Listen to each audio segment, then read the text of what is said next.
మాయం. అవును. మధ్యాహ్నం 12 గంటల 12 నిమిషాలకు కనిపించనున్న అద్భుతం.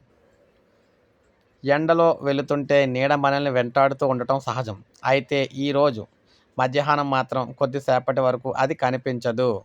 హైదరాబాద్ నగరంలో మధ్యాహ్నం 12 గంటల 12 నిమిషాలకు సూర్యుడు సరిగ్గా నడినెత్తి మీదకు రావటంతో జీరో షాడో డే ఏర్పడుతుంది.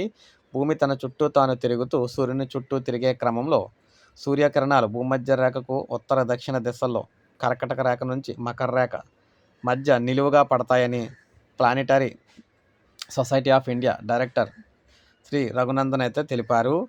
ఈ క్రమంలో సూర్యుడు సరిగ్గా 90 డిగ్రీల కోణంలో నడినెత్తి మీద వచ్చినప్పుడు వస్తువుల నీడలు వాటి కిందకి చేరిపోతాయి. ఫలితంగా నీడ కనిపించకుండా మాయమైనట్లయితే అనిపిస్తుంది అని చెప్పేసి ఆయన అయితే తెలియజేశారనమాట.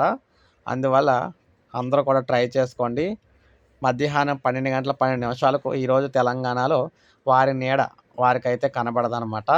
మంచి ఎండలు కాస్తున్నాయి కాబట్టి ఎండలో నీడ కూడా కనబడదు. సో, ఇప్పుడే మనకు అప్డేట్ అయితే వచ్చింది. సో, ప్రతి ఒక్కరు ఒక లైక్ చేయండి, సబ్స్క్రైబ్ చేసుకోండి. మన ఛానల్ సబ్స్క్రైబ్ చేసుకోండి.